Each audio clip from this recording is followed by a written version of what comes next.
செஸ்டே difference பாருங்கள். இங்கே இந்த இதுக்கும் டிஃப்ரென்ஸு. கீழே ஃபோல்டு இது பெருசாக இருக்க மாதிரி இருக்குது, சின்னதாக இருக்க மாதிரி ஃபோல்டு இது. செகண்ட் வந்து பார்த்தீங்கன்னா இந்த கை உடம்பு ஒட்டி இருக்குல்ல, இங்கே பாருங்கள் கையோட கேப்பு ஜாஸ்தி இருக்குது.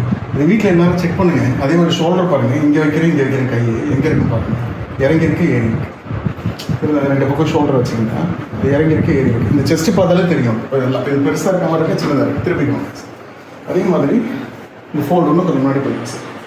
இந்த ஃபோல்டு பாருங்கள், இந்த இடத்துல ஃபோல்டு இருக்குல்ல, இங்கே பாருங்கள் ஃபோல்டு வந்து பெல்லிக் லிஸ்ட்டுன்னு சொல்லுவாங்க. இது ஏன் ஃபார்ம் ஆகுதுன்னா மேபி டிஸ்க் எந்த பக்கம் லோடாக ஆஃபீஸஸ் ஃபார்ம் ஆகலாம், இல்லை ஸ்கோலிட்டி சேஞ்சஸ்லாம் இருக்கலாம். இது ஏன்னா இப்போ கிட்டத்தட்ட போட்டு புளிஞ்சு எடுக்கணும். வெயிட்டே குறைஞ்சிருக்குன்னு நினைக்கிறேன். 20 days தான்.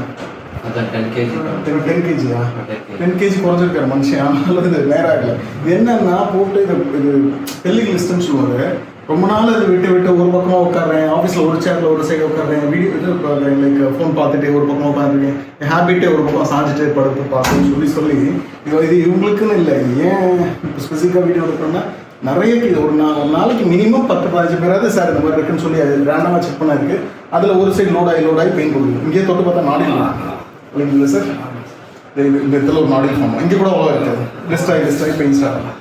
என்ன மசாஜ் பண்ணாலும் திருப்பி ஒரு சைடாக தாங்க, திருப்பி என்ன ரிலீஸ் பண்ணாலும் ரிலீஸ் ஆகும். கரெக்ஷன் பண்ணி அதை நேராக்கணும். அதுதான் சொல்லி போயிட்டு இருக்கு.